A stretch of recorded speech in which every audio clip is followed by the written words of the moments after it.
تل حاليا من اقوى المنافسات في ايفونات الغلابه وبتحتل الصداره في ايفونات الغلابه واصدار ايفونات الغلابه اهو. من ضمنهم اصدار ايتل اي 80 اخر حاجه نزلت والجديد شديد.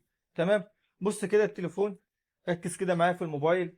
بص منزله تصميم اهو شبيه 16 برو ماكس. تمام. شايف الشكل ده؟ ايتل بسم الله ما شاء الله بقى اكتر من سنه بتنزل حاجات جميله جدا من حيث الماتيريال ومن حيث الشكل ومن حيث السعر. حاجات ما شاء الله عليها. تمام. ركز كده معايا كويس. الاي 80 كاميرا 50 ميجا بكسل، المعالج بتاعه تي 603 حاجه بسم الله ما شاء الله عليها. بيشحن معاك تايب سي 10 واط حاجه بسم الله ما شاء الله عليها. وكاميرا 50 ميجا بكسل. ركز كده معايا في الكاميرا ودقه تفاصيله. شايف حاجه بسم الله ما شاء الله عليها؟ شايف حاجه عامله ازاي؟ تمام. النسخه بتاعته اهي زي ما انت شايف. رامات 8، مساحه 128. تمام. الموبايل بكام؟ ياتي معاك بسعر 3350 فقط. واهم حاجه ايه؟